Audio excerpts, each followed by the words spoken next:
Ok, bienvenue à tous et bienvenue sur le podcast Sport Santé Nutrition. Je m'appelle Médéric, je suis coach sportif et tous les dimanches je te permets d'augmenter tes performances sportives et de te transformer physiquement grâce au sport, à la santé et à la nutrition. Et aujourd'hui, podcast encore un peu spécial puisque je suis pas tout seul aujourd'hui.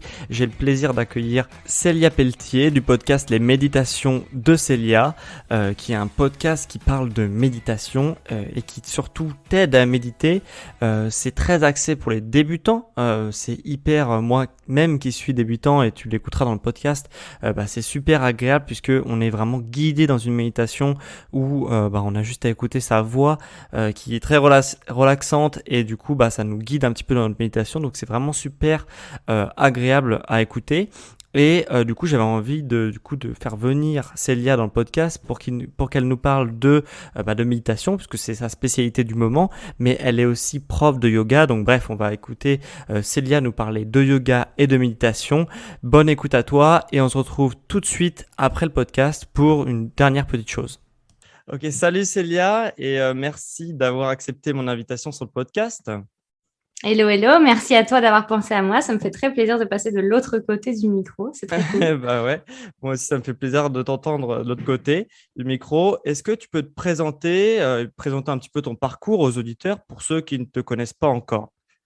Ok, alors je m'appelle Célia, j'ai 31 ans, je pense que j'ai vécu 5 ans de vie à peu près, tu vois. Donc j'ai été hôtesse de l'air pour Emirates pendant presque 4 ans. Ok, Voilà, donc dans les plus gros avions, j'étais chef de cabine pour l'A380, donc tu vois, un gros je gros connais bien le avion. métier, ouais. Voilà, et puis un jour je me suis dit, bon, ça y est, hein, voilà, j'ai fait le tour, il est temps d'aller voir un petit peu autre chose, voir ce qui se passe ailleurs. Et un peu par hasard, parce que finalement mon tout premier cours de yoga s'était très mal passé, et un peu par hasard, en fait, je me suis retrouvée à aller faire des cours de yoga à droite à gauche pendant mes escales, et puis je me suis dit un jour, je crois que j'aimerais bien faire ça, je crois que j'aimerais bien être prof. Et donc, au final, je me suis retrouvée à partir en Thaïlande faire une formation. Ok, Je n'ai pas fait qu'une seule formation. En fait, je suis restée 6 mois alors que je devais y rester 4 semaines à la base. Et puis voilà, puis je suis rentrée en France et après des années à l'étranger, voilà, j'ai commencé à donner des cours de yoga. Donc, ça a un peu commencé comme ça. J'ai donné presque 5 ans de cours à Paris. Donc, voilà, c'était mon métier ok, vraiment de tous les jours. Et puis, je suis tombée enceinte. ouais, Donc, j'ai quand même réussi à donner des cours jusqu'à mon 7e mois, ce qui était finalement pas si mal que ça. Parce qu'en c'est plus, clair, c'était des cours de j'imagine. yoga dynamique. Donc, voilà. Et au bout du 7e mois, je me suis dit, bon, il faut que je ralentisse, mais j'avais quand même envie de continuer à partager avec mes élèves, avec ma communauté, etc. Donc, je me suis dit, qu'est-ce que je pourrais faire? Et donc, en 2019, ouais, c'est ça. Non, même 2018, ouais, 2018, parce que c'était un peu au milieu de ma grossesse. Je me suis dit, attends, on m'a suggéré pendant mes cours de yoga, voilà, que j'avais une jolie voix pour la relaxation et que j'aurais peut-être essayé de faire quelque chose avec ce point-là. Et qu'on aimait bien que je fasse des thèmes à Ouais, chacun de mes cours, etc. Et donc, du coup, voilà, je me suis lancée. Je me suis dit, podcast. Il n'y avait pas grand-chose encore en 2018 à c'est l'époque. clair, C'était c'est pas mal. clair. Donc, on va dire que je suis tombée au bon moment, au bon endroit. Et voilà, j'ai commencé par, je me suis dit, allez, je vais créer une chaîne qui va s'appeler tout simplement Les Méditations de Célia. Je vais pas aller chercher bien loin. Et je me rappelle au début, voilà, j'étais avec mes petits écouteurs sur mon lit en train d'enregistrer des petites séances. Et puis au fur et à mesure, ça s'est développé. Alors au début, j'avais pas du tout pour volonté d'en faire quelque chose d'hyper sérieux, donc je publiais un peu, voilà, des méditations au fur et à mesure.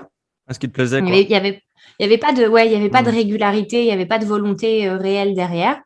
Et puis, bah, je me suis un peu laissée surprendre au final parce que ça a super bien marché. Et c'est clair. même très, très bien marché puisque je me suis retrouvée dans le top 100 des podcasts les plus écoutés en France. Donc, j'ai fait waouh! Ok, il faut vraiment faire quelque chose. Et j'avais moins envie de retourner dans les studios de yoga une fois que j'avais accouché, une fois que ma petite était là, etc. J'avais moins envie de donner des cours. En plus, de toute façon, après, il y a eu les confinements, etc. Donc, C'est clair que ça a calmé un peu tout le monde, là, je pense. voilà, situation qui a fait que c'était particulier quand même d'enseigner devant un ordinateur. Je l'ai fait, hein. J'ai fait les cours Zoom, j'ai fait les lives Instagram, voilà, j'ai fait tout ça, mais j'y trouvais pas un plaisir particulier. Alors que finalement, avec le podcast, j'étais quand même contente des retours qu'on me donnait, etc. Donc, voilà, je me suis investie à fond dedans, j'ai acheté du matériel, j'ai commencé à vouloir le développer un peu plus et puis voilà quoi, j'en suis là aujourd'hui. Ok, bah écoute, c'est un joli parcours. Et du coup, par rapport au fait que tu étais hôtesse de l'air avant, quel est l'attrait que tu as eu au moment où tu étais hôtesse de l'air pour justement le yoga en premier lieu? Et puis, enfin, qu'est-ce qui t'a fait ce déclic de se dire, ah ouais, ça me branche bien, je vais me mettre dans cette branche-là? Alors, moi, depuis toute petite, je faisais de la gymnastique rythmique. Ok, Voilà, c'était mon truc à moi, c'était ma passion. J'en faisais un peu à haut niveau parce que j'étais à plus de 20 heures par semaine. ouais, quand même. Voilà. Donc, c'était toute ma vie. Et puis, bon, la carrière de gymnaste, on s'arrête assez rapidement. Donc, j'ai passé mon bac. Et puis, voilà, à la fac, je crois que j'ai fait 1 ou 2 ans après la fac. Et puis, voilà, j'ai arrêté. Et bon, la question ne se posait plus. Après, je partais à Dubaï. Donc, de toute façon, il fallait vraiment arrêter pour de vrai. Ouais, Et quand je suis arrivée à Dubaï, je me suis dit, il faut que je retrouve quelque chose. Il faut que je retrouve une passion, un truc qui m'anime parce que j'ai besoin de ça voilà, pour pour grandir, pouvoir quoi. continuer, pour Et pouvoir grandir, continuer, et puis me sentir bien et créer un équilibre. Tu sais, tu veux pas faire que travailler, tu as besoin de t'échapper un peu. bien sûr. Donc, ouais, je faisais du fitness, des trucs comme ça, mais j'avais pas la flamme, on va dire, pour quelque chose, pour une pratique. Donc, comme je t'ai dit tout à l'heure, j'avais essayé un premier cours de yoga, j'étais allée avec ma maman. Oh, j'avais détesté, mais je m'étais ennuyée au possible et je m'étais dit non, plus jamais. Et en fait, j'ai une de mes copines qui était hôtesse aussi qui m'a dit, écoute, je Ouais. suis allée faire un cours à New York qui était hyper chouette, un truc assez dansant comme thème, c'est très rythmé, voilà, c'est un peu décomplexé, je pense que ça va te plaire.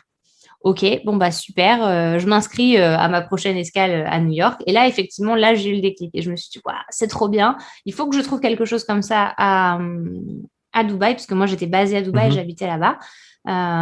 Et par chance, en fait, une des élèves de la prof de New York, si tu veux, s'était formée auprès d'elle et finalement travaillait dans un studio qui n'était pas si loin de chez moi que ça. Gros coup du hasard. Donc, je me retrouve à aller pratiquer assez régulièrement finalement là-bas. Et puis, voilà, en fait, au début, c'était 1 cours par semaine, et puis 2, et puis ouais, ça augmente au fur et à mesure, et puis après, ça fait partie de ta pratique quotidienne. Et voilà, et puis après, j'ai commencé à me dire, OK, il faudrait que j'aille encore plus loin, donc à faire des retraites. Donc là, c'est Mhm. carrément des petites Ouais. semaines que tu te prends pour aller en plus à l'étranger. Donc, je prenais un peu l'avion comme le bus, donc ça, c'était pas mal. J'avais Ouais, des c'est billets quand t'es d'avion hôtesse de gratuits, l'air, donc je pouvais, ouais. c'est l'avantage, oui, j'imagine. Au lieu de me dire, bon, alors là, j'ai 4 jours off, qu'est-ce que je fais? Oh, je vais partir en Thaïlande, tiens, faire une petite retraite. Et puis, ouais, ça a commencé comme ça. Et puis, je pense qu'à force de bien pratiquer comme ça pendant plusieurs années et de pousser la chose un peu plus loin, je me suis dit, OK, il est temps que moi, je passe de l'autre côté aussi. Et voilà. Et du coup, tu t'es formé en Thaïlande à ce moment-là. Et je me suis vraiment en Thaïlande, exactement. Ok, ok. Et sur ta première séance de méditation, comment c'était venu cette idée de méditation ou comment c'est arrivé, quoi, parce que c'est quand même. Alors en fait, le mot méditation m'a un peu comme tout le monde, je pense au départ, fait un peu peur parce que tu te Clairement. dis On c'est est très d'accord. élitiste et puis tu as l'impression que voilà, il faut être un moine bouddhiste assis en lotus dans sa grotte, les yeux fermés, tu vois, avec les mains en mudra et que tu ne bouges pas pendant des heures et des heures et que surtout tu ne penses pas. Et en fait, déjà dans mes cours de yoga, moi j'aimais bien faire un thème par semaine. Donc Mais ça on se allait parler de rapproche. thèmes, tu vois, aujourd'hui, allez, on va parler enfin, tout le thème du cours, toute la structure, qu'elle soit à la fois physique avec certaines postures phares qui vont faire ressortir certaines choses, ou par mon discours. Par exemple, on va travailler sur la confiance en soi, ou le renouveau, ou mieux dormir. Enfin, tu vois, c'était des petites Mhm. thématiques comme ça. Et donc, en début de cours et à la fin du cours, on commence toujours un cours de yoga par un petit moment, tu vois, où tu te poses. Et pareil, tu termines le cours avec une relaxation où tu te détends. Et en fait, ces petits discours-là, c'est ça qui marchait bien. C'est ça que les gens Ouais. aimaient bien. Ils accrochaient bien avec ce concept-là. Et en fait, finalement, j'ai un peu gardé ça. Et je me suis dit, ce format court comme ça, puisqu'il parle, et ben autant l'utiliser au service des autres. Et donc, c'était vraiment ça ma volonté avec les méditations de Célia, avec ce podcast, c'était de casser un peu les codes de la méditation, du mot qui fait peur, et de dire, d'ailleurs, c'est le mantra du podcast, c'est tout le monde peut méditer. Donc, tu as un thème, et puis dans ta journée, tu vas avoir 5 à 10 minutes grand max. Tu prends ces 5 à 10 minutes et tu écoutes le thème. Donc, c'est plein de techniques, tu vois. On va avoir de la visualisation, on va avoir de la pleine conscience, on va avoir des exercices de respiration, tu vas avoir même parfois de développement personnel parce que, c'est plein de trucs différents qui font que, on le rentre dans la case méditation parce que c'est un moment que tu prends pour toi et pour te poser et pour te détendre. Ah ouais. Et c'est ça que j'aime beaucoup avec ton podcast, c'est que il y a beaucoup d'applications de méditation, bien sûr, mais toi, du coup, c'est difficile quand on est débutant comme moi en méditation de ne penser à rien, ou bien sûr qu'on pense à quelque chose dans tous les cas, mais en tous les cas de se vider l'esprit. Alors que là, du coup, toi, on a juste à t'écouter et finalement, par une sorte d'hypnose un petit peu, on écoute ton histoire et du coup, c'est vachement bien. Et moi qui suis débutant, parce que je pratique vraiment de façon euh, une semaine je fais, après je reprends 2 semaines après, et puis après j'arrête et je reprends, etc. Et du coup, c'est vraiment axé pour les personnes comme moi qui galèrent au début. Et c'est vraiment pas mal et tu arrives bien à décrocher et à prendre ce moment-là que tu parles pour toi et pour ta personne. Donc ça, c'est vraiment cool. Et d'ailleurs, est-ce que tu as des conseils pour ceux qui sont comme moi, qui qui commencent, qui arrêtent, qui commencent, qui arrêtent, pour justement être plus régulière plus régulière dans la pratique? C'est rigolo, tu vois, que tu me demandes ça parce que je suis en pleine écriture là d'un livre qui s'appelle J'allais t'en parler après. un mois pour apprendre à méditer. Donc, j'aurais envie de dire, ça, c'est l'outil ultime. Et là, tu vois, j'étais en train de commencer, de continuer la rédaction. Et justement, je parlais du fait que la méditation, contrairement à tout un tas de pratiques, qu'elles soient sportives ou artistiques ou autres, c'est une pratique qui ne nécessite absolument pas de performance. Tu peux pas rater. Tu peux pas te dire là je me suis trompée, j'ai mal fait ou j'ai bien fait ou j'ai réussi. Voilà, il y a pas de performance. Il y a des jours où ça va mieux marcher, où ça va mieux te parler, où tu vas être plus disponible, plus concentré, plus présent. Et d'autres jours, parce que on est tous humains et qu'on a tous notre vie qui va vite, qui va à 100 à l'heure. C'est clair. Nos problèmes, parce que voilà, on a aussi des problèmes, nos joies, nos peines, nos émotions. Oui, parfois, il y a des jours où ça va moins parler. Donc, c'est peut-être un peu frustrant, c'est énervant, ça démotive, etc. En fait, le secret, et je pense que pour bien mettre en place une pratique, alors quand je dis régulière, c'est que tu n'es pas obligé de te dire, alors il faut absolument cette semaine que je médite 5 jours sur 7. Non. En fait, c'est te dire que sur un mois, que tu arrives à te caler quelques jours. Voilà, quelques jours où tu vas te rendre disponible pour toi-même. Et même si c'est effectivement 5 minutes où tu vas te poser, et c'est ça que j'ai voulu faire avec le podcast, c'est dire, OK, tu peux le faire n'importe où. C'est-à-dire que tu es dans les transports, voilà, tu es dans ton lit le soir, tu es sur ton canapé, tu es en train de marcher dans la rue. Mais en fait, branche-toi 5 minutes et prends 5 minutes pour toi. Et en fait, c'est ça pour moi, méditer. C'est de faire une pause, c'est de faire un break. Et c'est de ne pas être en train de penser à ce qui a pu se passer avant ou ce qui se passera après. C'est de simplement être présent. Et tu peux pas, c'est impossible, c'est humainement impossible de dire je peux pas penser. Il faut que j'arrête de penser. Non. Mais c'est même pas possible en fait. On a été créé entre guillemets. Physiologiquement et intellectuellement, ce n'est pas possible de ne pas penser. Et c'est pas le but de la méditation. Et c'est ça le gros quiproquo qu'il y a toujours, c'est on te dit « Ouais, mais moi, j'arrive pas à enlever les pensées dans ma tête. » Mais personne te demande de les enlever, en fait. C'est juste qu'il faut que tu apprennes à vivre avec, parce que parfois, elles sont un peu trop présentes, etc. Ou parfois, justement, tu te dis est-ce que je fais ça bien? Est-ce que tu te poses trop de questions? En fait, c'est juste, moi, j'aime bien dire imagine que tu es en train de t'asseoir, tu vas au ciné, tu te poses dans ton siège rouge, là, hyper confort. Tu as ton grand écran devant toi, ton grand écran, c'est ton cerveau. Et là, il se passe plein de trucs.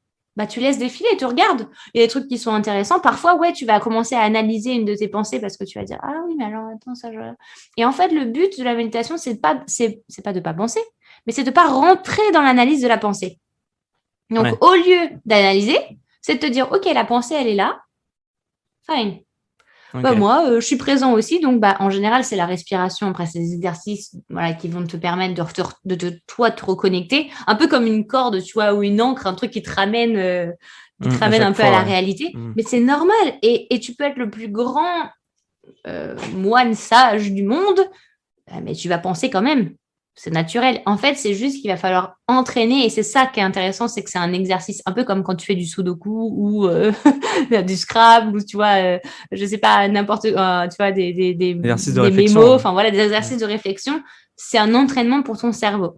Et Ok. selon ton état, selon ton mood, ça marche ou ça marche pas. Ok. Et dans l'entraînement du cerveau, concrètement, ça sert à quoi de méditer? Concrètement, quel aspect tu peux retirer de la méditation quand tu médites souvent, du coup? Les bienfaits, alors tu vas avoir déjà, ça c'est le grand mot de la méditation, ou du bien-être, mais c'est le lâcher prise. Hein, Mhm. voilà. Euh, Qu'est-ce que je veux dire par lâcher prise? C'est simplement prendre en fait du recul par rapport à certaines situations. Tu vois, il y a parfois des problèmes qui te prennent la tête, Se il y a des détacher un trucs. peu des émotions, quoi. Et en fait, c'est juste prendre du recul, même pas forcément de te détacher de tes émotions, mais simplement de te dire, OK, de voir la situation sous un angle peut-être différent. Prendre Mhm. du recul, vraiment. Ça t'apporte un épanouissement, donc parce que t'es mieux dans ta tête, donc t'es mieux dans ton corps. Si t'es mieux dans ton corps, t'es aussi mieux dans ta tête, tu vois, Bien le sûr, cercle ouais. un peu vertueux. Ça a des vertus, bien sûr, pour tout ce qui va être sommeil, donc les personnes qui vont souffrir de problèmes ou d'insomnie, etc. Voilà, ça aide également. Ça régule tout un tas de choses. Hein. Et puis, de manière générale, ça t'apporte quand même un calme et un bien-être. Donc, tu vas moins monter dans les tours. Tu vois, quelqu'un qui va être très émotif va peut-être, c'est pas miraculeux, hein, bien sûr, hein, Bien sûr, j'apporte ouais, pas de j'imagine. solution miraculeuse, mais c'est juste que tu vas un petit peu modérer. Tu vois, tu vas moins, par exemple, quelqu'un qui est colérique, tu vois, la colère, peut-être qu'elle va prendre un petit peu plus de recul par rapport à ça et au lieu de monter directement, ok, tu vois, ça va l'énerver, bien sûr, mais peut-être qu'elle ne montera pas aussi haut. Ou au contraire, quelqu'un qui va avoir tendance à être triste facilement, elle sera peut-être moins au bout du roule parce qu'elle aura une pratique voilà, un peu plus régulière. Ok, ok. C'est intéressant. Ça donne envie, franchement. Je sais pas si Je ça le donnera vends bien, aussi hein. envie à nos éditeurs qui en font pas ou qui en font peu, mais j'avoue que ça donne envie. Est-ce que du coup, par rapport à ça, est-ce qu'il y a un meilleur moment dans la journée pour méditer? C'est vraiment drôle parce que je suis en plein dans l'écriture, mais c'est exactement les réponses Je vais auxquelles je t'écrire ton réponds livre. là. Ah, mais clairement, c'est rigolo. En plus, ça fait un peu du coup, examen. Alors, est-ce que tu te rappelles de ce que tu as écrit, Célia?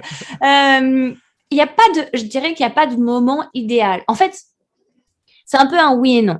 Parce que euh, le moment idéal, ça va être celui où tu vas, toi, être disponible. Et c'est ça, en fait, finalement, qui est le plus dur. Parce que, encore une fois, on a des journées qui sont à 100 à l'heure et il est tellement facile de trouver des excuses. Tu as toujours mieux à faire. Tu as Bien toujours mieux sûr. à faire.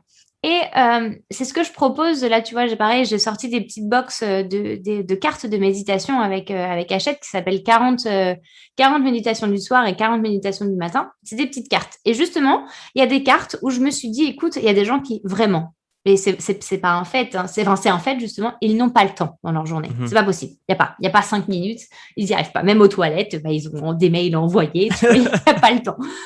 Et du coup, je me suis dit, il faut créer des moments du quotidien où tu vas pouvoir débrancher un peu ton cerveau. Encore une fois, débrancher ne veut pas dire j'enlève les pensées, hein, mais tu as compris. Voilà. Mhm. Juste un moment que tu vas Te pouvoir concentrer sur prendre toi, quoi. exactement pour toi. Donc, typiquement, un bon moment, ça peut être au moment où tu vas aller prendre ta douche. Franchement, en vrai, tu n'as pas grand-chose à faire. Même si tu vas en penser à ce que potentiellement tu vas manger ce soir ou ce que tu vas faire à dîner pour l'anniversaire de je sais pas qui arrive ce week-end ou ton devoir que tu dois rendre. Enfin bref, il y a plein de situations possibles. Au lieu de penser à tout ça, c'est juste 2 secondes, hein, mais en quelques secondes, penser à l'eau qui est en train de couler sur ton corps. Hmm. Juste la De pleine sensation que ça te conscience, fait. quoi. Voilà, exactement. Ou tu es en train de faire à manger, par exemple, justement, tu es en train de couper tes légumes, ou tu es en train justement de les faire revenir à ta poêle, par exemple. Et là, tu sens, tu vas mobiliser tes sens. Mhm. De juste se dire, OK, là, ça sent bon, là, la texture de tel ingrédient, voilà, c'est comme ça. Ça dure quelques secondes, c'est très rapide, mais voilà, tu es connecté en fait au moment présent. Après, bien sûr, selon certaines pathologies, si par exemple, comme j'ai dit tout à l'heure, tu as des problèmes d'endormissement ou d'insomnie, bien sûr, on va favoriser une méditation, une séance qui va être le soir avant de te coucher. Mhm. Si tu es quelqu'un de stressé, d'anxieux, tu vois, voilà, tu as une présentation au bureau, tu as un examen à l'école, tu as une compétition de sport qui arrive le matin. Première chose que tu fais en te réveillant, tu vois, tu te réveilles en douceur avant même de te lever de ton lit.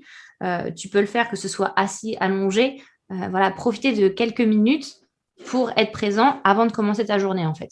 Ok. Mais après, voilà, c'est se Donc rendre direct au réveil, disponible. quoi. Ouais. Ok.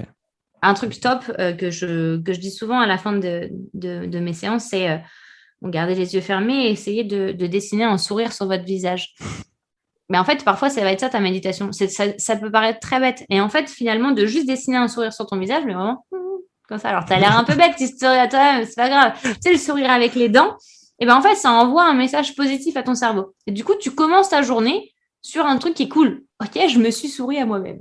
Surtout là, en ce moment, maintenant, avec voilà, les gens télétravaillent beaucoup, tu sociabilises quand même un petit peu moins. Il y a quand même eu, voilà, il y a eu quand même eu un sacré clivage par rapport à toute cette situation sanitaire. Les gens parfois ne parlent pas aux autres virtuellement et donc se sourient pas. Et en fait, c'est ça qui manque aussi, l'interaction. Toi, quand tu reçois des sourires, quand tu reçois, ça te nourrit. En fait, nourris-toi toi-même, quoi. Commence ta journée en te faisant un petit sourire. Ça, c'est pour moi, c'est une méditation aussi, en fait. Ok. Ok. Donc c'est pas forcément un moment dans sa journée qu'on va s'asseoir sur un tapis et on va méditer. Ça peut Non, être en faisant aussi une autre activité en pleine conscience où on va se concentrer sur les sensations et ce qu'on exactement. pense, etc., quoi. Ouais, ça s'appelle de la méditation active, en fait. Donc, tu peux même le faire simplement en marchant, tu vois, en écoutant une musique que tu aimes et simplement en notant la sensation que ça va te faire sous tes pieds. Tu vois comment ta basket ou ta chaussure, elle réagit au sol. Est-ce que toi, tu sens tes vêtements frottés contre ta peau? Est-ce que tu sens le vent contre toi? Tu vois. Alors, ça paraît hyper cliché hein, quand je te le Mhm. dis comme ça, mais juste 2 minutes. 2 minutes dans ta journée, et franchement, ça, tout le monde peut le faire parce que quand tu vas courir pour aller à ton bus, tu vois, sentir comme tu cours vite, quels muscles tu vas mobiliser, etc. Et pas te dire, je vais louper mon bus, je vais louper mon bus, mais plutôt, waouh, je sens mes muscles se développer, je sens que je vais vite, tu vois, vraiment dans le moment présent, en fait. Et Mhm. c'est ça pour moi le secret. C'est arriver à des petits moments de ta journée, à te connecter à ce qui se passe là, à cet instant T. Ok. Ok. Bah, ça donne envie. Et du coup, pour résumer, toi, donc tu m'as parlé de tout l'aspect théorique, mais toi concrètement, qu'est-ce que ça t'a apporté dans ta vie, la méditation et Tu peut-être le connais, yoga, mais tu connais l'expression, les cordonniers sont souvent les moins bien ah chaussés. bah oui, oui. Donc, alors moi, je dis aux gens de méditer, mais je le fais pas. Hein. Ah C'est ça ouais? le. Ah, enfin, je le fais quand je peux. Alors, c'est pour ça que moi, la méditation active marche très bien, parce que ça, j'arrive plein de moments de ma journée à me connecter à ce que je suis en train de faire là, à me dire, OK, là, tu es en train de faire ça, profites-en. J'ai du mal, comme plein de gens, à me poser et à m'accorder vraiment du temps de qualité. Et alors, en plus, maintenant, des formations professionnelles, c'est que tu vois, si je vais écouter une méditation guidée ou si je vais prendre un cours de yoga ou un truc comme ça, alors même si ça va me faire énormément de bien, même si je vais adorer, je vais l'analyser du point de vue professionnel, tu vois, en me disant, ah bah alors là, ce prof de yoga là, sa séquence, elle est hyper bien pensée, Mhm. waouh, cette transition est très bien faite, comment il l'a amené. Donc bah finalement, tu décroches. Et pareil, dans la méditation, je vais me dire, ah oui, alors là, sa voix, elle me plaît bien, waouh, elle l'a bien posée, hyper intéressant cet exercice-là, qu'elle y ait pensé, moi, j'y avais pas pensé et tout. Donc en fait, tu vois, je décroche un peu. Je Donc il faut connais que je bien me ça. trouve des petits subterfuges. Donc, en fait, moi, ma méditation à moi, c'est d'arriver à prendre des moments où je vais prendre soin de moi, puisque finalement, je donne beaucoup, beaucoup aux gens. Donc, moi, je récupère d'une autre façon. Donc, par exemple, je vais une fois par semaine, même si c'est pas bon pour la planète, je vais me prendre un bain. Et Mhm. tu vois, je vais déconnecter. Donc, je vais pas poser, je vais poser mon téléphone, je vais pas le prendre avec moi. Je vais mettre des petites bougies. Vraiment, tu vois, un truc un peu cocon. Et je vais prendre un bain. Je vais lire un bouquin que moi j'ai envie de lire et pas un truc qui soit en rapport avec le travail ou quoi que ce soit. C'est un bouquin Mhm. voilà, romantique à souhait ou tu vois, je vais aller m'accorder un massage. J'aime beaucoup aller me faire masser, donc j'essaye en vrai d'aller me faire masser 1 à 2 fois par mois. Pour Mhm. moi, là c'est vraiment un Massage instant où lymphatique, là. c'est ça? Alors, soit, Parce que j'ai vu soit ça sur ton effectivement les massages Instagram. là, ça c'est plus au bien-être physique parce que Ouais. mentalement c'est difficile de décrocher Ah ouais, parce j'en qu'on ai se dit quand jamais même fait, mais... ah ça fait mal. Ah Donc ouais? tu décroches pas trop mentalement. Mais non, un vrai massage, tu vois, Ok. genre Bien-être, quoi. des papouilles quoi, Ouais, ouais, ouais, je vois, des je vois, je vois. papouilles.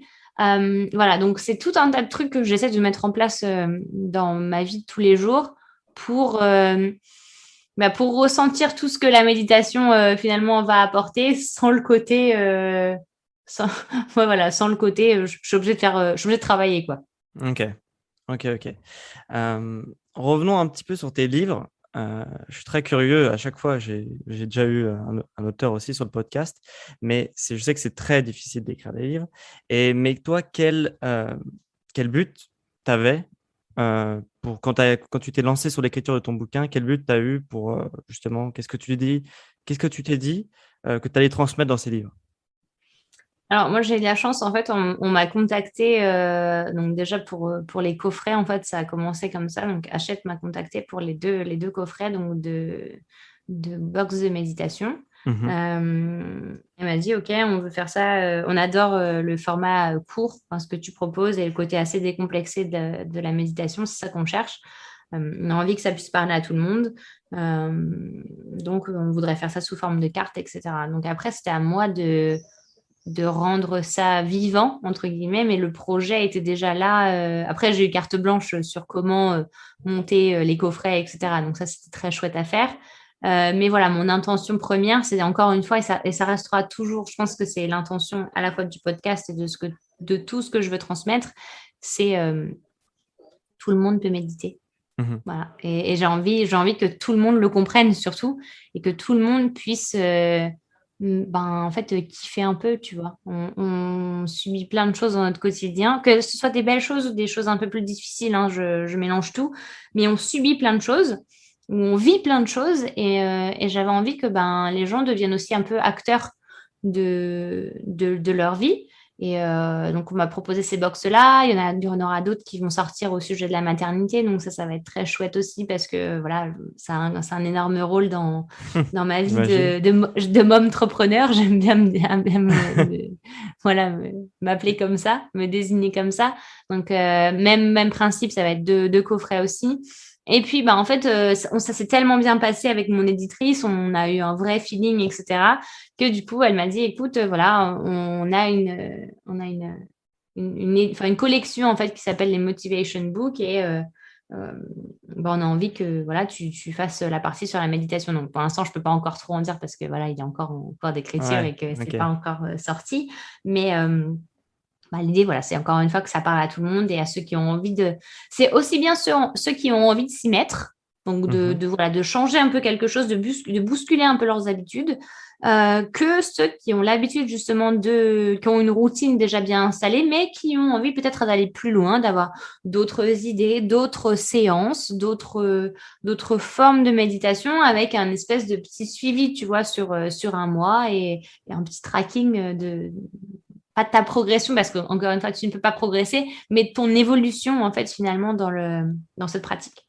Tu ne peux pas progresser en méditation? C'est le côté encore. Progresser, ça m'embête un peu ce mot. Je préfère dire évoluer parce que progresser, voilà, ça a une connotation, tu as un but final Mhm. et une notion de performance qui me dérange. Évoluer. Évoluer, c'est cool parce que oui, ça va forcément changer, ça va forcément modifier. Tu vas être capable de rester de plus en plus longtemps sur des séances. Tu vas être capable d'augmenter ta capacité respiratoire et pulmonaire parce que tu vas respirer différemment. Tu vas être capable de mieux gérer certaines situations stressantes du quotidien. Donc ça, évidemment, ça se fait avec le temps, avec la pratique et avec une certaine assiduité, je dirais, Mhm. dans ce que tu fais. Mais je dirais pas progresser, non, parce qu'en plus, comme je te dis tout à l'heure, il y a des moments et des jours où ça va pas marcher. Ça va pas marcher comme tu veux. T'es pas là, t'es pas connecté, t'es pas disposé, t'es pas disponible.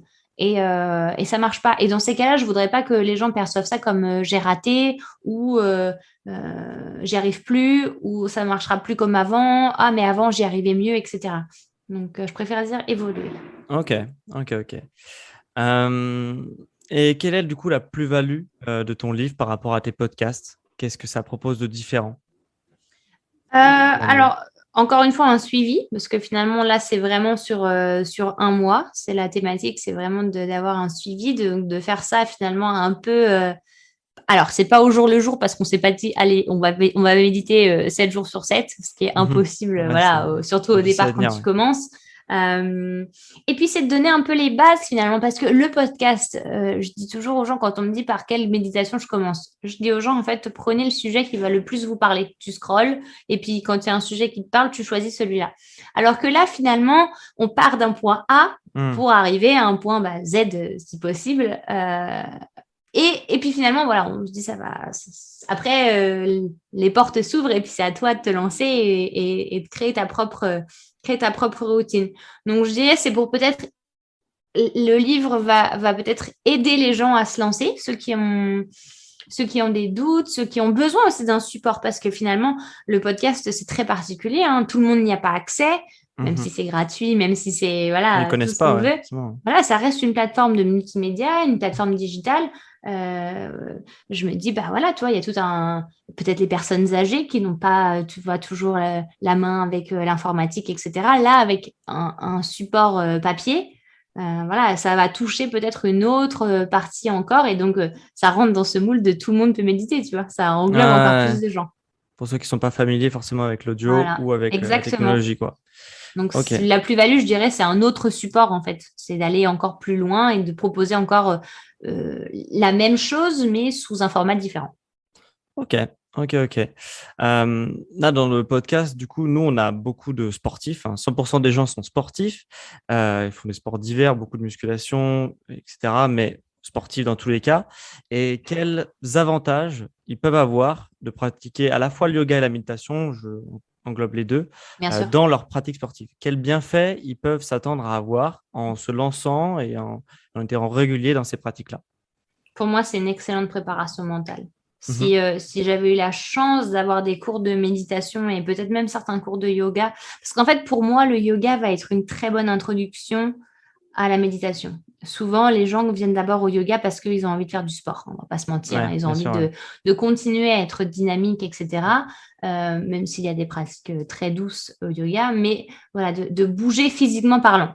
Ah, il s'avère que finalement, il ne se passe pas qu'un truc physique, il se passe un truc mental aussi. Ah, disons que c'est cool. Et donc, du coup, tu vois, ils viennent progressivement aussi à la méditation. L'un ne remplace pas l'autre. Pour moi, les deux vont ensemble, mais l'un amène à l'autre. Et du coup, je pense que c'est une excellente préparation mentale dans le sens où tu vas mieux. Je pense aux sportifs, par exemple, qui vont faire des compétitions. Et je l'ai d'ailleurs testé avec ma petite sœur qui est nageuse voilà, en pôle élite. Et donc, qui fait des Mhm. compétitions très, très importantes de natation. Euh, et qui a Tu la testé coach en justement yoga et en méditation? et ben ouais, ben en fait, je suis allée coacher déjà, je suis allée faire plusieurs séances de yoga à toute son équipe et finalement, ça a eu des effets hyper positifs. Alors d'une part, parce que ça va les étirer, donc le yoga, on va dire que Bien sûr. physiquement, ils vont aller travailler d'autres groupes musculaires. Peut-être que eux qui ont l'habitude d'être très dans l'intensité, etc., vont aller peut-être chercher des choses beaucoup plus dans l'amplitude, dans le contrôle, dans l'équilibre, voilà, et moins dans le côté paf paf, tu vois, cardio intense et tout. Ouais. Donc c'est une autre approche.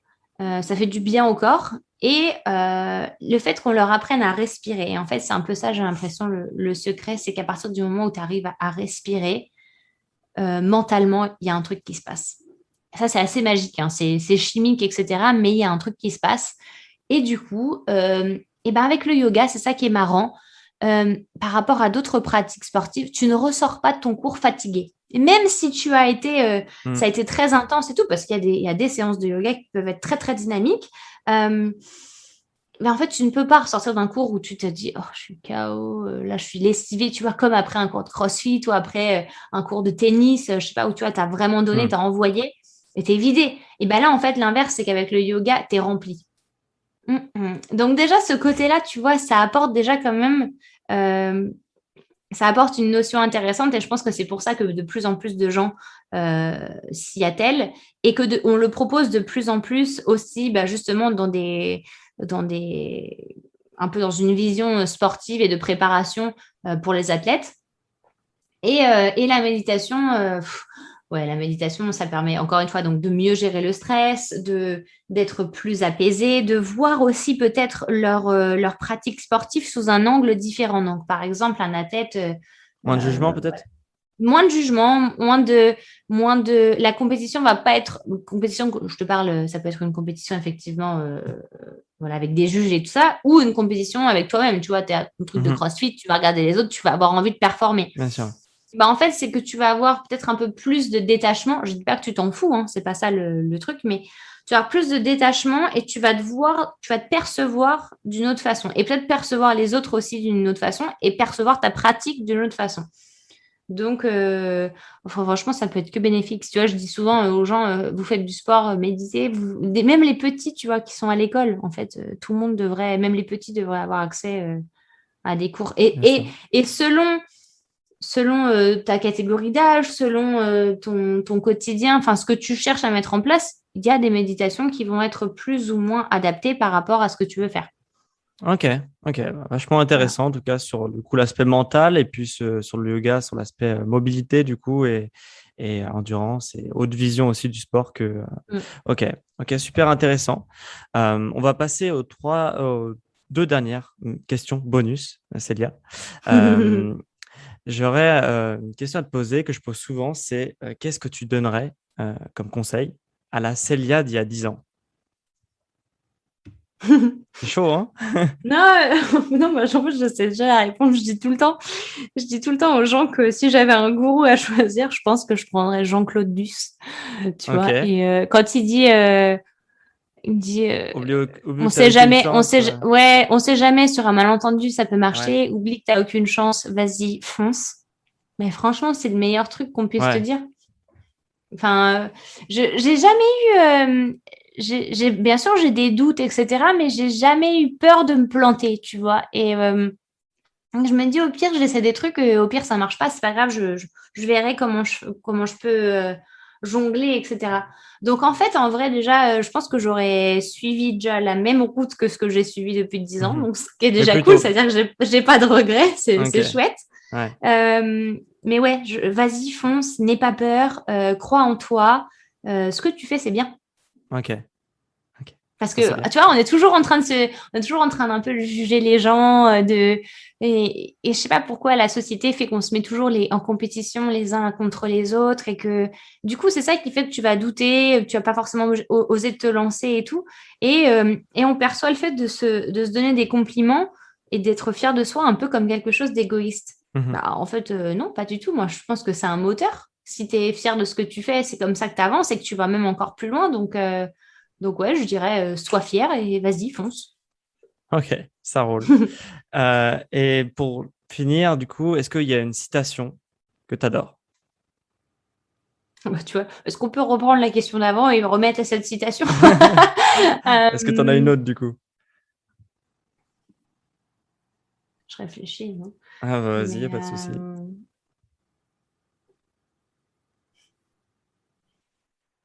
En fait, c'est un truc que je disais souvent en cours, mais finalement, pour apprendre à aimer, c'est pas vraiment une citation, mais voilà, pour apprendre à aimer ce que tu fais et à aimer les autres, il faut déjà commencer par t'aimer toi, quoi. T'aimer soi-même, Donc, ok. voilà, donc je dirais ça. Je sais pas trop si c'est une vraie citation, mais... Ça marche quand même, hein. Ça Merci. fait plus une phrase un Merci mantra de un peu valider. plus, quoi. Voilà. Voilà. Ok, ça roule. Bah écoute, merci Célia pour tous tes conseils. Et Merci à toi. si du coup mes auditeurs veulent en savoir plus sur toi, où ils peuvent te découvrir, où tu partages le plus de choses, dis-nous tout un petit peu. Sur Instagram, ça c'est un peu je partage ma vie de tous les jours, donc celia.pelletier. Et puis après, voilà, sur tous les podcasts, enfin sur toutes les plateformes d'écoute, ça s'appelle Les Méditations de Célia, tout simplement. Et j'ai une chaîne YouTube aussi qui s'appelle Célia Yoga. Voilà, où je donne des cours de yoga, voilà, il y a plein de petites vidéos gratuites. Et puis après, sur mon site internet, voilà, il y a des packs carrément de yoga, donc avec des thématiques très précises, souplesse, le dos, des séances courtes quand on n'a pas trop le temps, Voilà, quelque chose sur les chakras. Enfin voilà, il y a plein de choses qui sont disponibles un peu partout. Ok, bah super. Merci encore d'avoir répondu présent aujourd'hui et à bientôt Célia. À bientôt, merci. Ciao. Voilà, vous venez d'écouter ma conversation avec Célia Pelletier du podcast des méditations de Célia que je vous invite à écouter et à vous mettre aussi à la méditation. J'espère qu'elle vous aura donné envie de vous mettre à la méditation avec tous les bienfaits que ça peut comporter dans votre vie et aussi dans votre performance sportive. Donc voilà, ça me ferait vraiment très plaisir que vous découvriez la méditation grâce à Célia et donc aussi à mon podcast. Si du coup ça t'a plu, ce petit format où j'interviewe des personnes, des personnalités qui touchent au sport, à la santé, à la nutrition, avec des sujets qui sont connexes au mien, donc au coaching sportif, voilà, n'hésite pas à me mettre 5 étoiles sur Apple Podcast. C'est le seul moyen et c'est gratuit pour toi de me dire si ça te plaît ou pas. Voilà, t'as juste à cliquer sur ton application d'Apple Podcast et de me mettre 5 étoiles. Et si t'es vraiment motivé, tu peux même de me mettre un avis écrit pour me dire si ça t'a plu ou pas. Et cet avis, si tu lâches un avis écrit, je pourrais même le lire dans le prochain épisode du podcast. Donc voilà, ce sera avec plaisir que je reçois tous les commentaires constructifs autour du podcast. Donc n'hésite pas à mettre 5 étoiles et un avis sur Apple Podcast. Dans tous les cas, nous on se retrouve sûrement tout seul avec moi dimanche prochain à midi pour un prochain épisode. Allez, ciao les sportifs!